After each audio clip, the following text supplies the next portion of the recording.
তো অঙ্কটা কি ছিল আমাদের, যে জোসেফ আর কুন্তল কাজ করছিল, কাজের উপরে আছে এটা। তো এই অঙ্কটাতে আমরা প্রাথমিক যেটা ধারণা আমাকে জানতে হবে, 1 ঘন্টা মানে কত মিনিট, 60 মিনিট। 6 ঘন্টা মানে কত মিনিট, 360 মিনিট। ক্লিয়ার।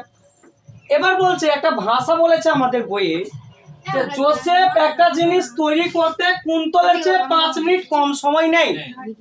তাহলে আমরা বলতে পারি কুন্তল যে সময়টা নেবে জোসেফ তার থেকে 5 মিনিট কম নেবে। তাহলে আমরা ধরে নিলাম কুন্তল x মিনিটে যদি কাজটা করে, তাহলে জোসেফ সেটা করবে x - 5 মিনিটে করবে।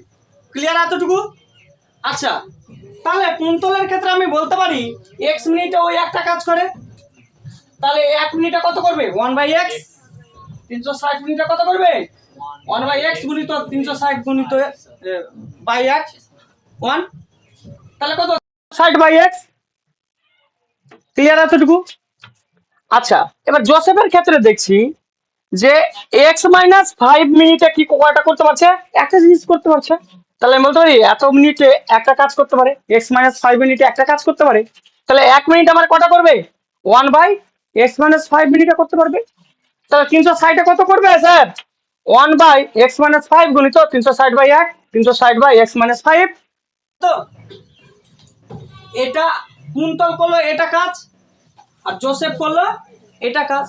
এবার বই বলছে 6 ঘন্টাতে তারা কাজ করলো। 6 ঘন্টা কি করলো, কাজ করলো। কাজ করার পরে দেখলো যে কুন্তল বলতে জোসেফ জয়টা তৈরি করেছে, কুন্তল তার থেকে 6টা কম তৈরি করেছে। কয় ঘন্টা কাজে, 6 ঘন্টা কাজের ক্ষেত্রে। আমি তো এটা 6 ঘন্টার ক্ষেত্রে তো আমি কাজ বের করেছি। তাহলে বলতে পারি তাহলে বেসিক তৈরি করেছে, এ তৈরি করেছে কম, তাই না? তাহলে এটা থেকে এটা যদি আমি বিয়োগ করি, তাহলে কি 6টা বস্তু পেয়ে যাব, তাই না? কটা বস্তু পাবো, 6টা বস্তু পাবো। তাহলে তাহলে এখানে কি করলাম, এবার ভগ্নাংশের যোগ বিয়োগ। এবার ভগ্নাংশের যোগ বিয়োগ যখন আমরা করতে যাব, তখন এই জায়গাটা ভালো করে হ্যান্ডেল করব। সংখ্যারও গুণ করব এবং তার সাথে চিহ্নেরও গুণ করব। এটাই সব কারো ভুল হবে ক্যালকুলেট। খুব ভালো করে লক্ষ্য রাখবে এটা, ঠিক আছে? যাক, এটা করেছি, প্লাসে প্লাস মাইনাস প্লাসে মাইনাস, আর মাইনাস মাইনাসে প্লাস, এটা কেটে গেল। তাহলে এটা বাই এটা, তাহলে গুণ করা হলো, গুণ করে তারপরে কি হলো, 6 দিয়ে ভাগ করা হলো। তারপরে ভাগ করে এটা পেলাম, তারপরে এটা সাজানো হয়েছে। তো এর সাজাতে গিয়ে কি হচ্ছে, এর আগে প্লাস ছিল তো ওই পার গেলে কি হবে, মাইনাস, আর এই মাইনাসটা ওই পার গেলে কি হবে, প্লাস। আর এ তো নিচের জায়গা চেঞ্জ করলো না, তো প্লাসই থেকে গেল। এখানে তো মাইনাস, মাইনাসটা কাটাবার জন্য কি করলো, মাইনাস কমন নেওয়া হলো।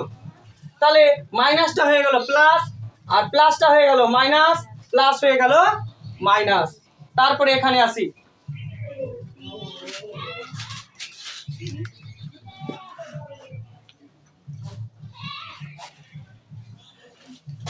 তারপরে এখানে দেখো, এখানে আছে।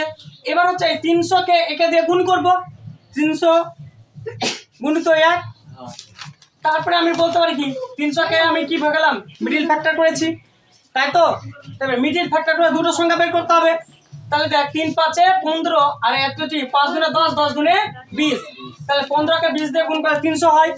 আর 20 থেকে 15 যদি বাদ যদি দিই, তাহলে কত হয়, 5 হয়। ক্লিয়ার? তাহলে আমি এখানে দিলাম কি 20 আর 15। তাহলে এখান থেকে x কমন চলে গেল, x - 20, এখান থেকে 15 গেল, x - 20, x - 20 15। তবে x - 20 = 0, x সমান কি, মাইনাসটা এদিকে কি প্লাস হয়ে যাবে, আর এদিকে কি হয়ে গেল, x + 15 = 0, x - 15 হলো। এবার হচ্ছে কাজ কি কখনো আমার মাইনাসে হতে পারে? তাহলে কি একটা এই যে 360 মিনিটে তারা যে 6টা বস্তু যে কাজ করেছিল, সময়টা কি কখনো আমার মাইনাসে হবে? কখনো হবে না। এর কখনো ঋণাত্মক মান হতে পারে না। তাহলে প্লাস মান মানে এটা আমার উত্তর হবে। তাহলে আমি বলতে পারি 20টা জিনিস তৈরি হতে সময় কত লেগেছিল, 360 মিনিট। তাহলে একটা তৈরি হতে কত নেবে, 18। তাহলে আমি বলতে পারি এই যে কুন্তল একটা জিনিস তৈরি করতে কতখানি সময় নিয়েছিল, 18 মিনিট সময় চেয়েছিল। অঙ্কটা একবার দেখে আবার করার চেষ্টা করবি।